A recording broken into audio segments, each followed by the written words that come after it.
Good evening. From Washington, D.C., I'm Kelly Wright. Thanks for joining us tonight as we spend this next hour together, and I sincerely hope that wherever you are, that you are safe and that you are well and that you're taking care of yourself and your family. Here are my opening observations. Let's get right to it. I'm standing in front of the White House because the president today has unveiled his executive order on police reform.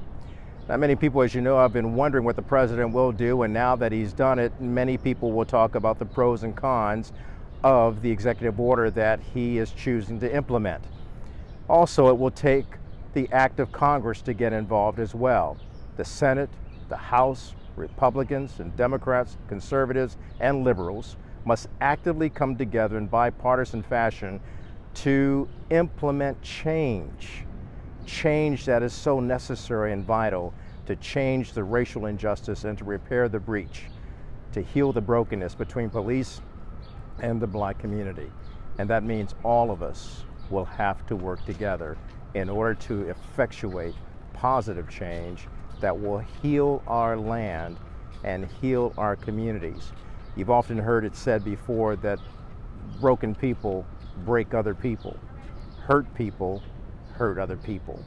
Well, it's also true that if we're going to heal, we have to talk about that hurt. We have to talk about that brokenness. And we have to turn this pain that we're experiencing in our country right now in the black community into power.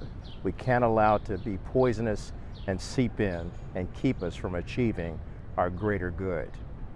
We must come out of this better, not bitter.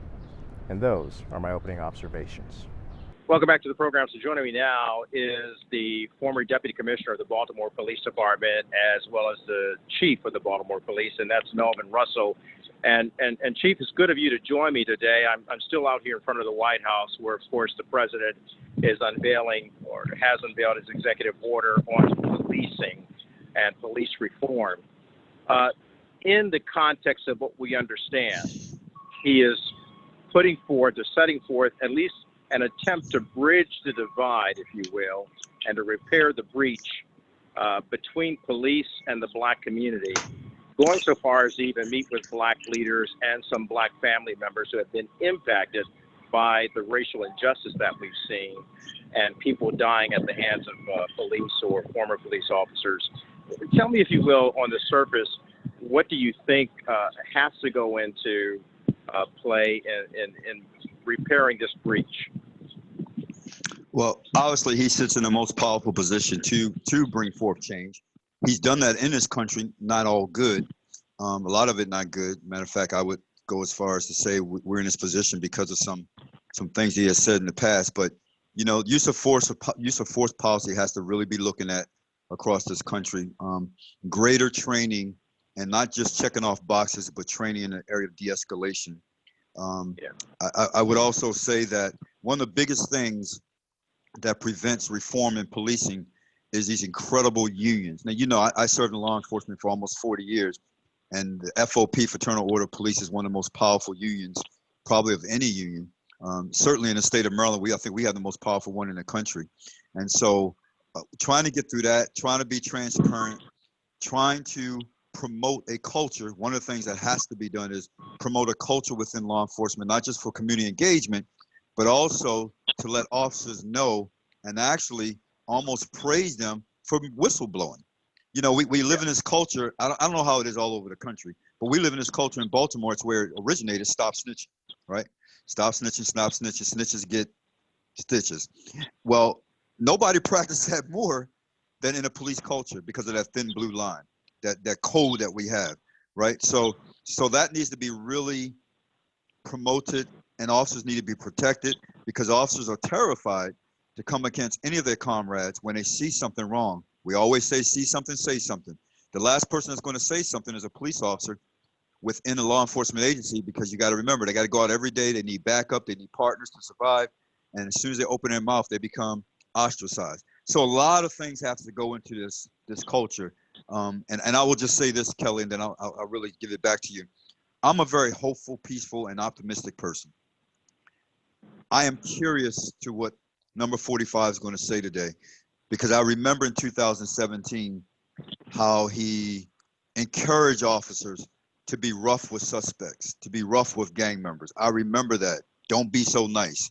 And you can't say that to a law enforcement community of 800,000 police officers and think there's not going to be some repercussions, right? I, I'm not as optimistic. I'm trying to be, because wasn't it just a week ago, maybe not even that long, he had a meeting in Dallas, and the top Yes. three, right? The top three law enforcement officials in Dallas, I think it was the sheriff, the chief, and the district attorney, weren't invited, and they're all black, to speak Yes. to that. So come on, man. There's a lot of things have to go into that, but it's really tough for me to take seriously. Yeah, and Chief, regardless of the actions that he's promoting in this executive order, it's actually going to take Congress to get involved too. Now, as you know, Senator Tim Scott, the Republican senator, the African American senator from the state of South Carolina, has been engaged in an initiative on behalf of the president to try to bring some sort of legislation to the Senate floor.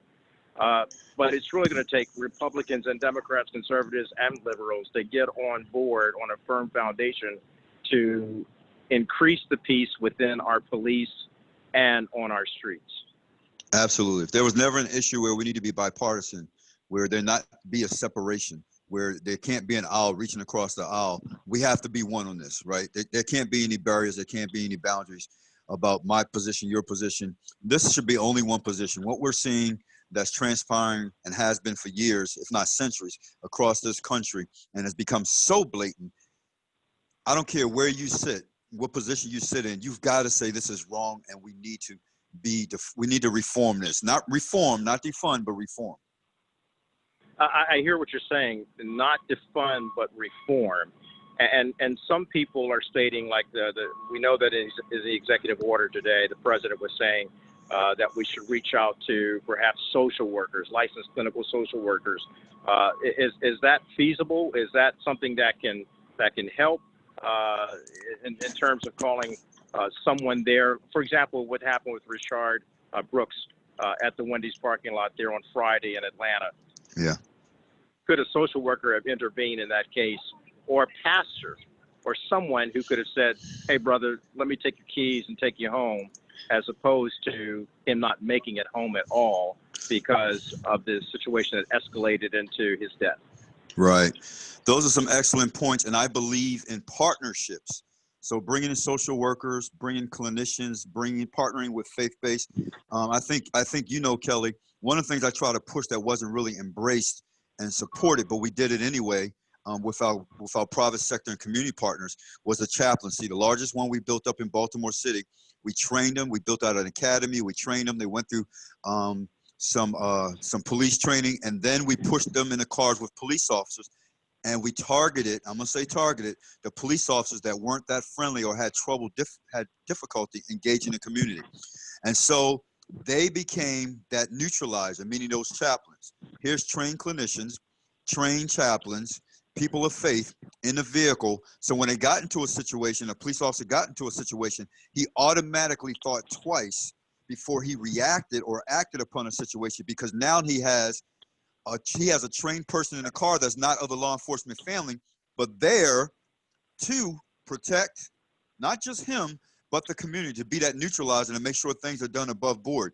And so we had situations, Kelly, where situations like barricades, situations like suicide, guys that ready to commit suicide, all those situations where police officers now fell in love, got used to, started off hating them, but got used to the chaplain being in their car, and then turned to a chaplain and says, you know what, I'm not so sure how to handle this situation. Do you mind helping me? Or even taking a crack at it. And chaplains literally stood in a gap, and I watched them de-escalate and they absolutely de-escalated hostage situations. People that are ready to jump off of bridges, they got them off the bridge, and the police officers were very thankful that they were there, because they were trained as social workers, clinicians, psychologists, and everything else. They had a little bit of everything that maybe these peace officers didn't have. So I believe in what you're saying, but I believe it's in the way that you do it. Well, Chief, I know that you've done it, and you've been out there on the streets in Baltimore for more than 30 plus years, and I know your involvement in that community is missed enormously. I'd like you to stay with me when we come back from the break. I want to talk to you more about your perceptions of how we move this forward beyond an executive order from the President of the United States, beyond what Congress will do in the coming days, perhaps weeks. I'm talking to the former Deputy Commissioner of the City of Baltimore Police Department, as well as former Chief of Police there. We'll be back with more with Melvin Russell right after this.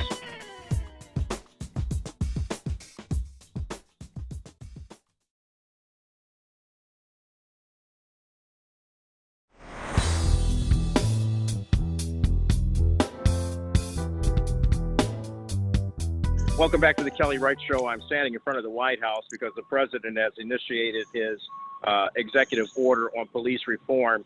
So I thought, what better person to talk to than an actual police officer who has been out there on the front lines. Chief Melvin High is the former Baltimore police chief, as well as the former deputy commissioner of police there. And Chief, when we were talking in the previous segment, we were talking about what the president's plan has to look like, putting teeth into it, implementing it, and then also talking about the fact that there has to be bipartisan legislative support from Congress. But it's also local, Chief. It's also getting into the mindsets of police officers all across this nation, some 18,000 departments. That means getting to the governors, to the mayors, to the local city council members, and the local police officers themselves. You were actively involved in the city of Baltimore. You watched Baltimore erupt into protests that turned into riots because of the situation with Freddie Gray. A very difficult time in Baltimore. Yet I know for a fact that you felt that the media could have done a more responsible job in telling the story and getting into the lives of the people who live there on the streets of Baltimore. So everyone has a role, Chief. Media, faith community, legislative community, and certainly the police themselves. Absolutely, absolutely. And I would go back as far as, because, Freddie Gray is still a sore spot with me, because Kelly, I think I firmly believe it should have never happened, right? Right. And quite frankly, I blame leadership. I'm gonna say this: a lot of people will laugh and mock at this and think it's ridiculous, but I think when you talk about policing communities, policing a city, it can only, this is just me, it can only be, or most effectively, policed by someone who has relational equity with those communities, with those residents, with those cops. When you're missing that key aspect, this is why I think this is one of the downfalls of policing in America. I don't know where we came up with this over the last couple of decades, where we started doing national searches for police. There was a time when police chiefs, and I don't mean police, I mean police chiefs, top cops, they came through the ranks. Who better can police an organization and police the street of a city that they were reared in, or they've been there long enough to understand it? When you transport a leader in from the outside that has never been in that city from a law enforcement standpoint, and now says you got the range, police it, you're bringing ideas, you're bringing what you think are best practices, or maybe they were, from your part of the country, and now you try to push them into another part of the country. And Kelly, it just doesn't work. It just doesn't work. All you do is hurt the motivation and the morale of the police department from all the ranks. You hurt executives because they say, wait a minute, none of us were good enough. You hurt the troops because troops don't like to go into battle unless they know the resume. They've been with that individual that went into battle, so they can follow them and say, that's somebody I can follow. And then if you don't know the community, how do you know who to partner with? Who are you getting who are you counseling with? Who do you know who are the great people who don't have a hidden agenda to partner with, or some moke that just, has been trying to infiltrate the police department for a private agenda because they have some wild imagination of this is how police work should happen. And because you come in, you fall for it, you drink the Kool-Aid. I've seen that time and time again when there are great people at grassroots levels doing tremendous work in all venues and all spheres of influence on the streets of Baltimore City, and they should be partnered with. But we oftentimes, because they don't fit our agenda, recognizing that we're the servers, but because it don't fit our agenda, we don't partner with them. I'm gonna tell you that probably any city in America would do well to raise up leaders in its own city. especially when it comes to law enforcement. Other areas, corporate areas, private industries, you could probably do well. But law enforcement, you got to know your criminals. You got to know the good people. You got to know the good from the bad. And you can only do that if you was reared in that environment. I'm sorry, I'm ranting. But it just burns me so. Fine. Sorry, Chief. Sorry. Yeah.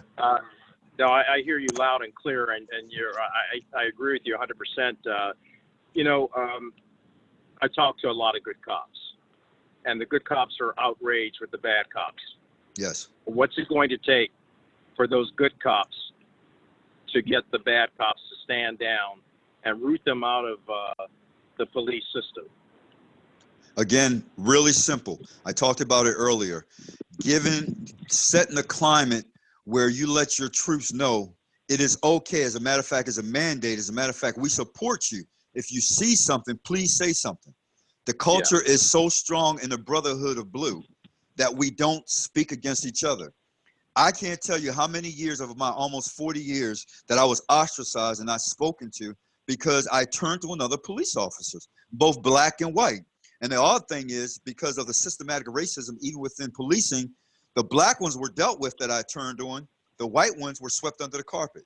Really crazy, crazy, right? Wow. And so I was ostracized, whether it was a white or a black that I was coming against, but they were corrupt. They were stealing. They were dealing drugs. They were doing things that police officers are mandated not to do. As a matter of fact, they're supposed to fight against that. And so I've literally testified against some of my own partners. And that was hard, Kelly, but I knew right from wrong. And I knew the results was going to be people were going to hate me within the agency.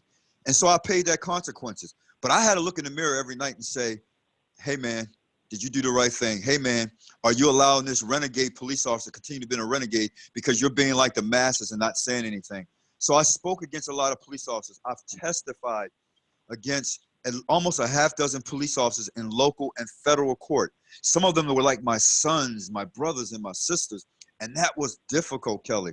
But at the end of the day, they knew like I knew what we swore our oath to. And because they decided to go to the extreme left or right, however you look at it, that wasn't my fault. My fault was to root them out. In love. I still love them, but you can't be a police anymore. Not doing what you're doing. Well, the environment of police culture says you snitch, you tell another cop, you're a bad cop. We get rid of you. We bury you. We do something because you're the type of cop that we can't trust. You don't really have our back. No, I don't have your back when it comes down to doing dirt and being corrupt. You're right. I don't have your back. That made my almost 40 years career very difficult because people knew my integrity was intact and they knew that I was going to do the right thing. How do you get more police officers to do that? You support them, Kelly. You have an administration and leadership to support them. I've got a police son that was run out of the city of Baltimore, Joe Crystal, a great cop who began to talk about his officers he was in a elite drug unit, how they were stealing and doing all kind of things on drug raids. And they literally buried the kid. They put rats on his desk, put rats on his trunk of his car. They hounded him until he finally left the department because nobody would protect him. Nobody would stand up for him and said he was a crooked cop. How do you be a crooked cop, go all the way down to Florida, and you become the executive protection officer of the governor of Florida? Come on, man. Come on, man. Yeah. It's cops like that we need more of. I love him. I hope one day that he could come back to Baltimore, but I watched 4 or 5 commissioners refuse to bring him back because of his integrity. That's what I believe, because they thought he was poison for the environment of police culture. He was the answer and the solution for how policing ought to be. You're watching The Kelly Wright Show. We'll be back with more after this.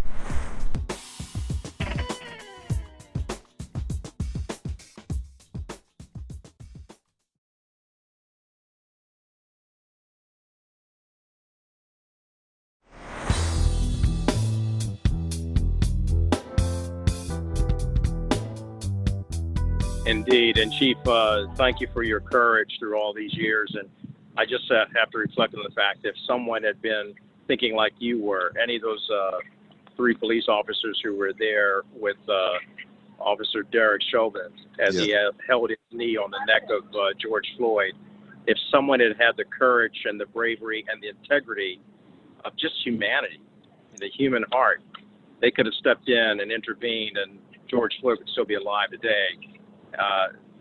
Nevertheless, Chief, I know you're a man of faith, and you've talked about the spiritual component being added to police officers as well.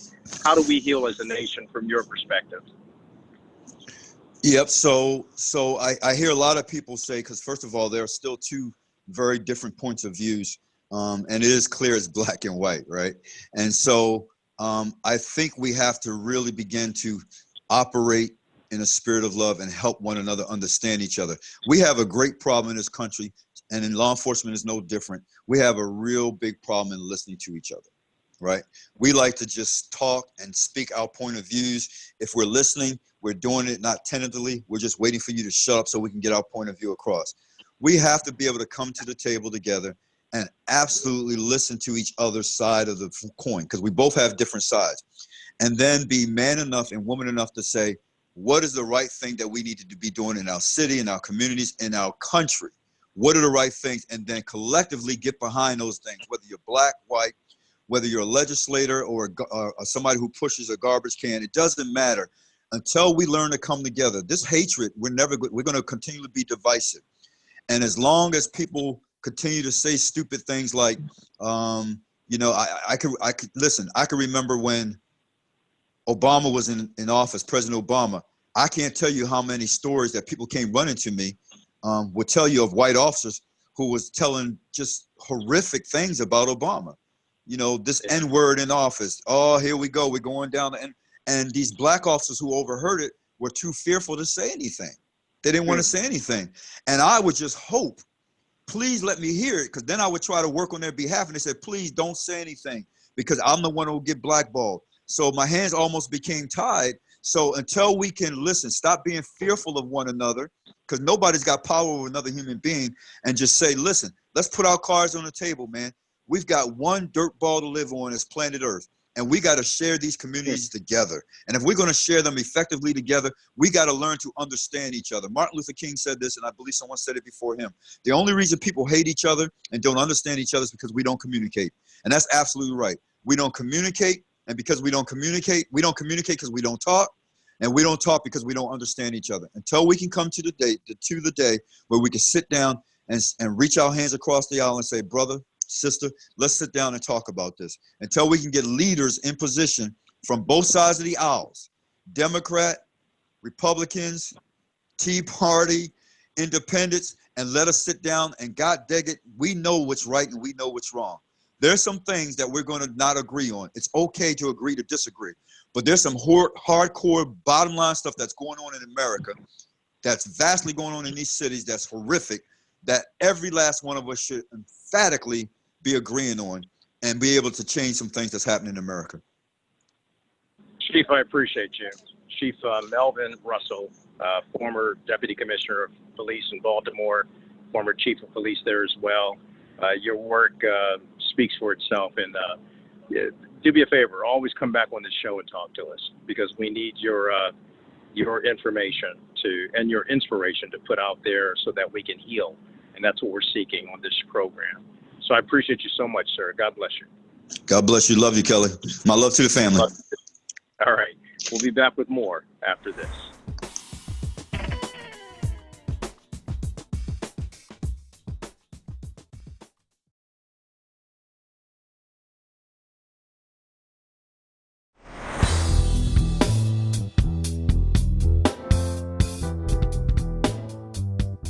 Welcome back to the program. So joining me now is a wonderful guest that I'm delighted to introduce to all of you who know her by her songs, but you also know her by her name. She is Gloria Gaynor. Ms. Gaynor, thanks for joining us on the Kelly Wright Show. And Gloria, it is indeed a glorious honor for me to have you on the program.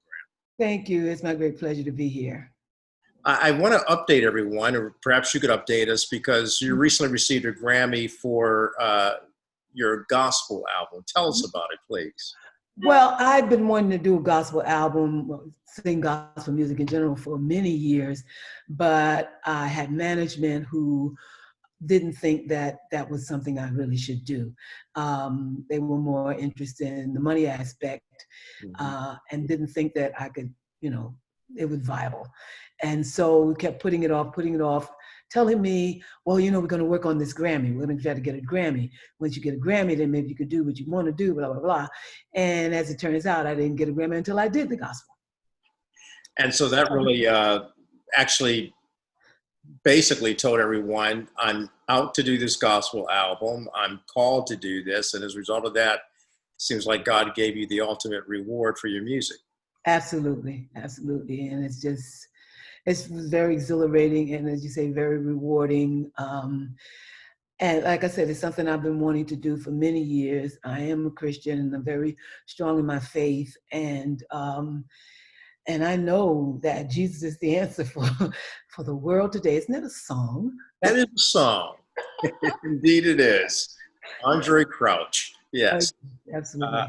I wanted to ask you, sometimes when you talk to managers in the music industry, they do kind of frown upon gospel because they don't think it meets the bottom line. And that, of course, is the amount of money that one can get by doing songs like your signature song, I Will Survive, and torch songs, broken-hearted songs. But you sing songs through gospel that lift people up and provide them good news in a bad news world. Why do you think managers in most of the music industry have failed to see that gospel can deliver? Well, I think because historically it hasn't, because for some reason people feel that if you're singing gospel music, you're working for God and God doesn't need your money. And I keep telling them, God is not a counterfeiter. He's not going to drop me $1 million out of the sky, you know.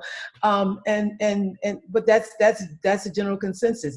Why you would be willing to go to a nightclub or to a theater and listen to stuff that's going to bring you down, taint your spirit, not teach you anything worthwhile.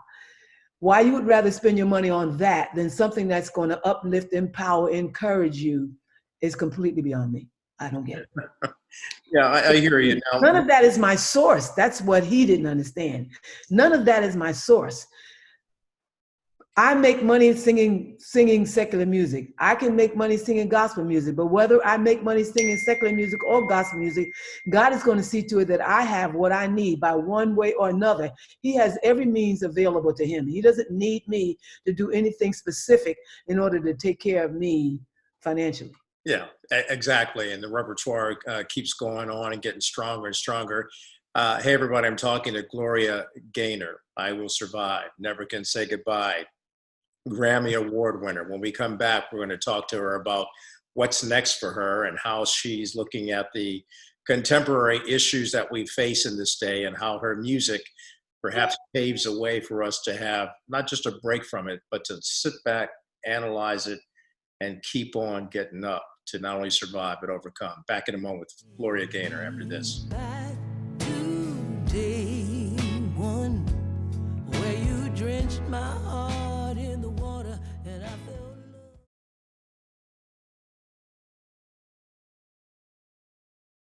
Back to love, joy, peace, and happiness,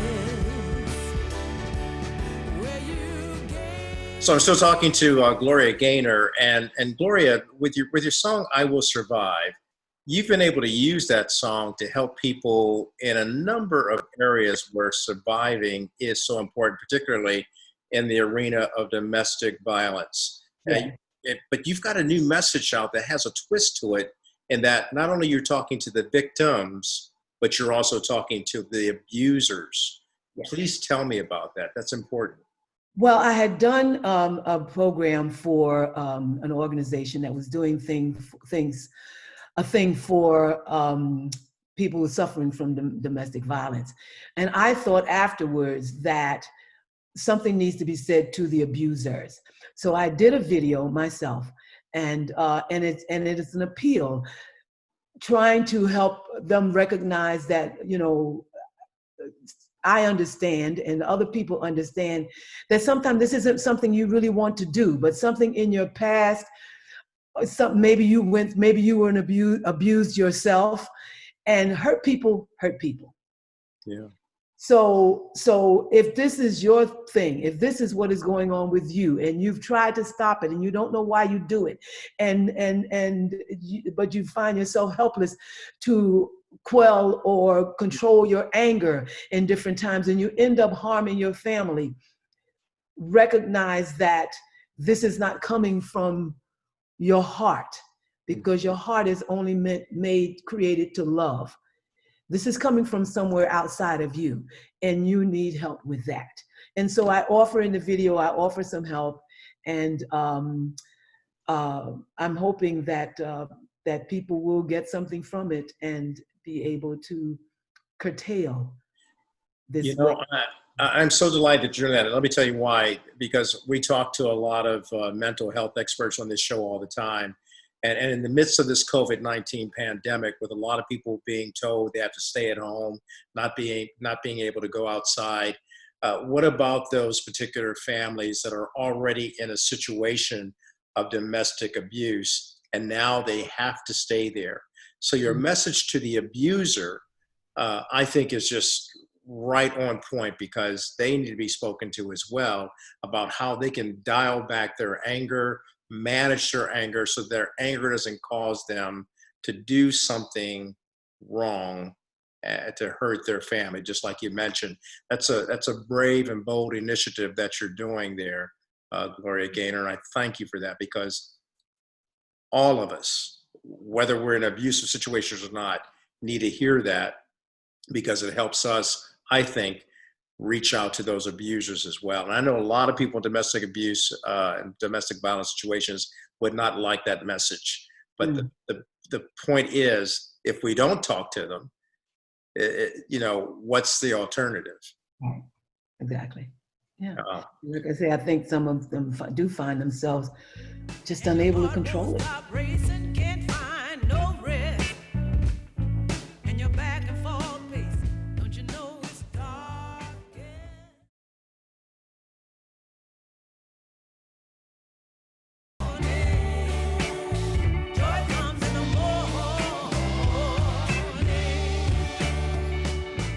That's some great music from Gloria Gaynor right there. And she joins me now. She's a Grammy Award winner for her gospel album. A lot of people thought she would have received the Grammy nod for I Will Survive and Never Can Say Goodbye. But it didn't happen that way. And you seem to be quite happy that it happened the way that it did. Yes. Like I said, I wanted to do gospel music for a long time. And the Grammy didn't come until I did it. So. Well, I need to ask you, there's a lot going on in our world right now. There's the COVID-19 pandemic, which has hurt so many of us. And in particular, it has disproportionately impacted the African-American community. And we talked about on this show before it happened, we gave everyone a warning. Look, this is going to hit Black and brown communities very hard because of the health disparities that we have and the inequities that we have. Then in the midst of this global pandemic, we see that racism rears its ugly head, and we find that there are situations going on where young men, women, and children are dying. And then there's the police distrust. And how do we bridge this divide? How would Gloria Gaynor serve as an ambassador of her faith to help the community come together?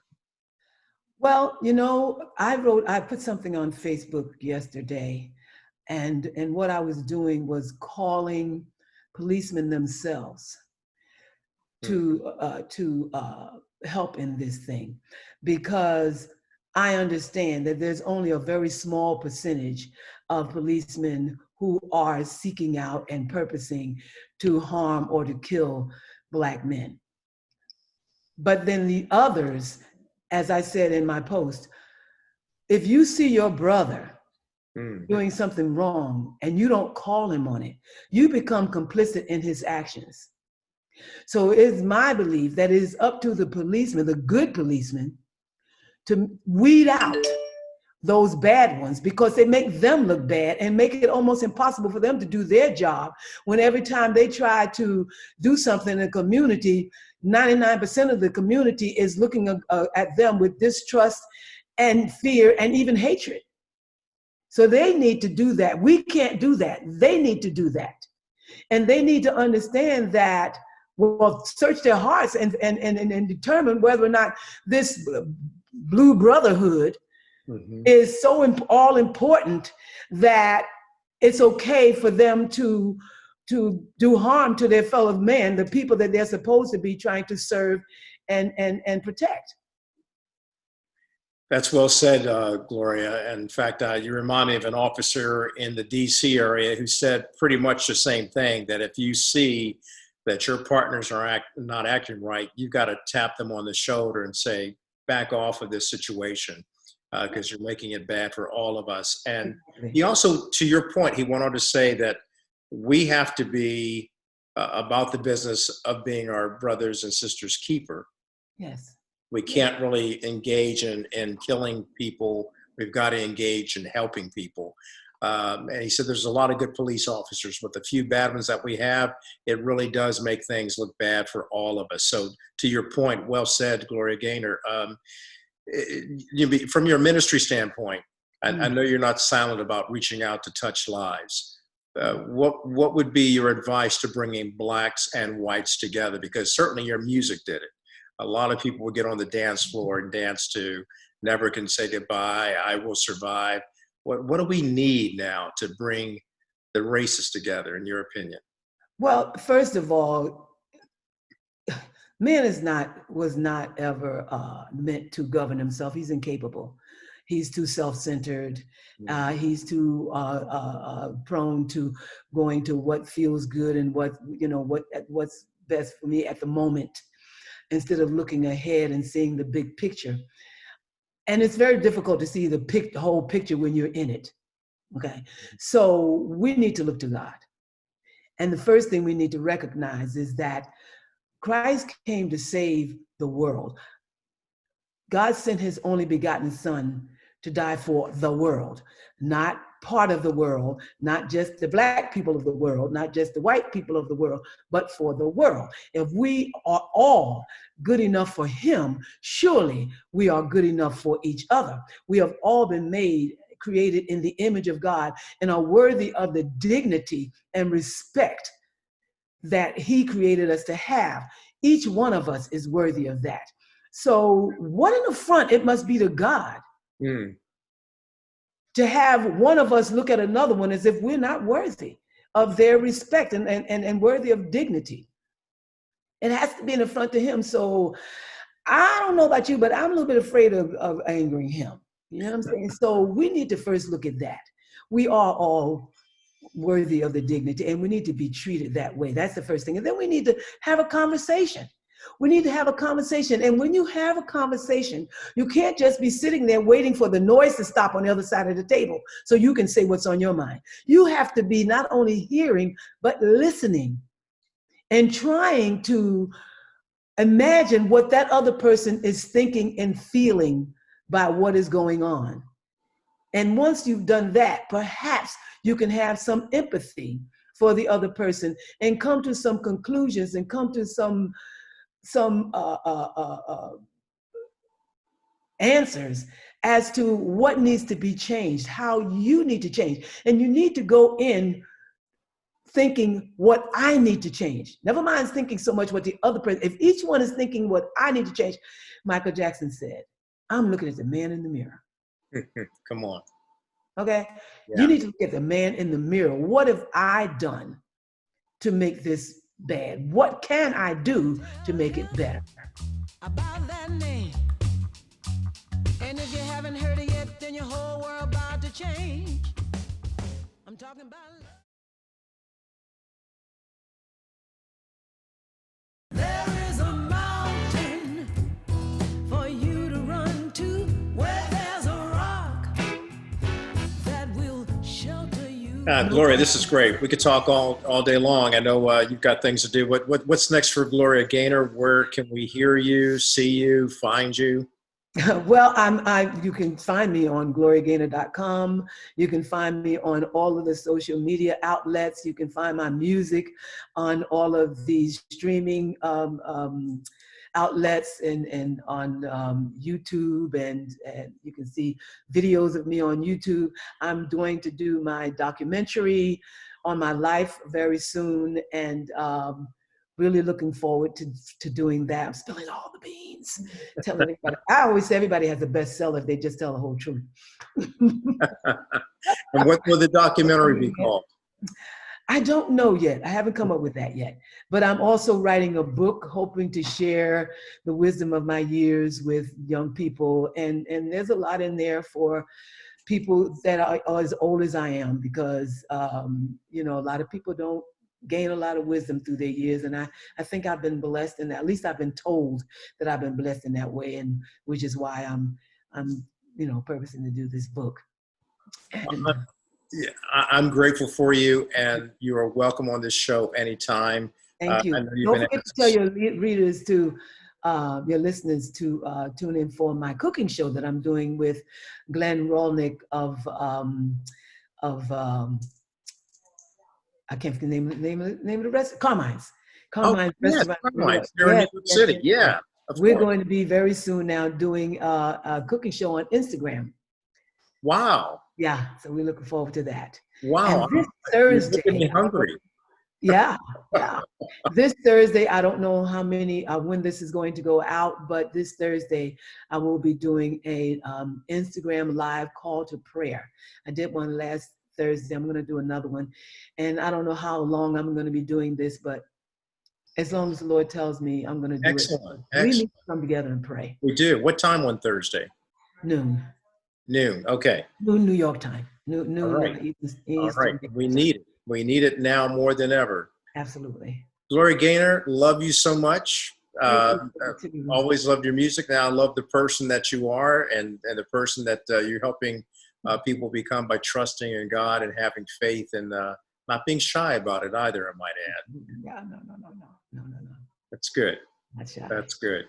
We'll be looking for you. Stay in touch with us, and we'll keep everybody updated. Gloria Gaynor here on the Kelly Wright Show. Not only is she a survivor, she's an overcomer by faith. We're back with more of the Kelly Wright Show after this.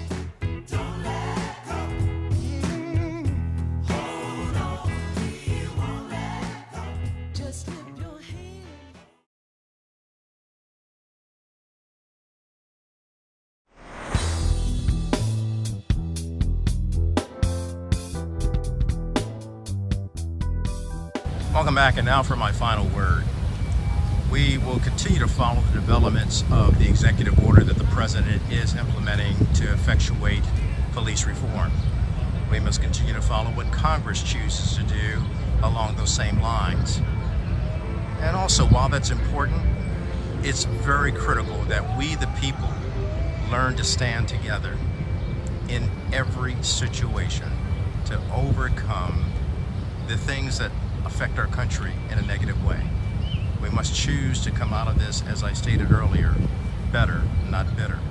We must choose to come together to make change happen, realizing that we cannot afford to spread racism, injustice, hatred, and violence. Instead, we must learn to be righted, ignited, and united to spread love, freedom, and peace. We'll leave you now with Gloria Gaynor.